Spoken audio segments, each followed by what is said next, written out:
Hey there, y'all, and welcome to today's Daily Down and Dirty. My name is Fairlight. Welcome to Airy Fairy Tarot. Okay, y'all, I had to shut off the camera and start all over again because I was like, how the fuck am I going to give this message? All right, the phrase, finding your way through the dark, it feels like that's how this characterizes this message. So we're using the William Blake deck today. We've got the Moon reversed and the Child of Poetry reversed, which is the Page of Wands. And so again, finding your way through the dark, look at this Moon card. And I don't know, I've been doing palm readings all day long. Little plug, come on down to Instant Karma in downtown Asheville, North Carolina. Get a palm reading or a tarot reading or astrology reading with me and buy some cool swag. But anyway, so finding your way through the dark, it just looks like there is a lot of purge going on right now. And in this purge, we may lose a sense of who the fuck we are or what the fuck it's all for, what we're doing, things not working out, people not being who we thought they were, watching ourselves not knowing who the fuck we are sometimes, just a lot of finding our way through the dark. And it also feels like there's just a lot of trauma that's wanting to surface, fragmented versions of ourselves coming forth in various different ways. And I love that this card, it will get to this, but right now we're with this Moon card.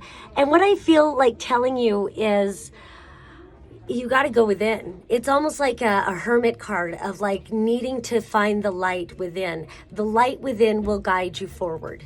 And you know, forward isn't always a straight line. Forward can be all kinds of things. Forward can be, I need to go take a nap. Forward can be any sort of thing. And it's funny because I don't know, when I look at these people over here, they just look so mundane and ordinary that what I get from this, because then you've got the shadow monsters over here. And you are somewhere in the middle of this, finding that light in between, well, because you are both of these things. And really what I'm getting off of this is that you've lost all sense of normalcy. And so maybe being around normal people or finding yourself in normal situations makes you feel crazier than not, where maybe these things used to be grounding for you. And now it's like, I don't have a place in this world. I don't have a place in these situations. I don't have a place among these people. And so again, the way forward is within. And I just stutter because it's intense, y'all. It's fucking intense.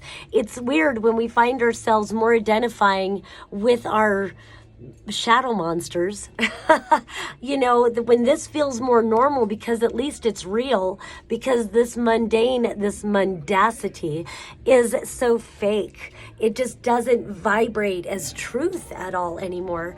And yet this is not necessarily comfortable either. So again, I just keep wanting to say, in finding your way through the dark, find the light within. So then we go to this guy. There's a little poem, like I said, it's the William Blake card, and it's like William, but it's all spread out, will I am. And the little poem says, I found them blind, I taught them how to see. And then there's all this other writing underneath. I'm not going to get into that. But I found them blind, I taught them how to see. Do you get it? Like, this is reversed, but I feel like it wants to be upright, eventually aligning to the shadows, aligning to the cycles of life, the divine cycles, finding your inspiration there.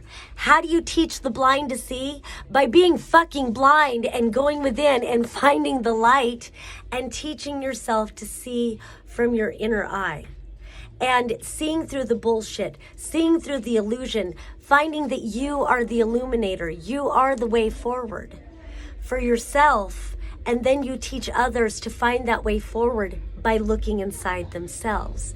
Do you get it? Do you understand? It's all this beautiful inspiration. I like that it's the Child of Poetry. There was something else I was going to look for. But, and then I feel like by turning these upright and just trust that this is a process that you're going through right now. This is in process.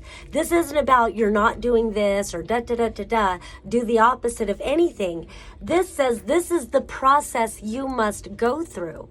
so that when you find yourself going through these moon phases, understanding true time is cyclical in nature. It ain't this fucking clock. That's a false structure.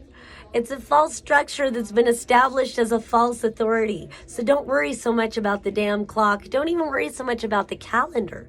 Except I like the seasons, you know. I align yourself to the seasons and align yourself to the cycles. You know, the moon going around the earth, it's time, it's a measurement, it's cyclical in nature. Just as the earth going around the sun, it's cyclical in nature. Isn't it interesting that the feminine body produces a cycle in accordance with the movement of the moon? True time is feminine in nature, so we need to reorient ourselves and realign ourselves to our divine timing and allow ourselves to be a little bit wild, allow ourselves to be both dark and light, and allow ourselves to be in the middle of complete self-acceptance, where the complete self-acceptance resides. Because in that, when we accept ourselves as complete dark, complete light, complete self-acceptance, then we can attune ourselves to our most authentic expression. And so after that, then we have the Ace of Wands, which is called inspiration. And we end with a little poem that goes, I come in self-annihilation to cast off the rotten rags of memory by inspiration, to cast aside from poetry all that is not inspiration. You're here to live an inspired life. You're here to live an authentic life. And how do you teach others to be sovereign and to live in authentic expression? But by going through the process and casting aside all that is illusion. All right. You got this, all right? Peace and love until next time.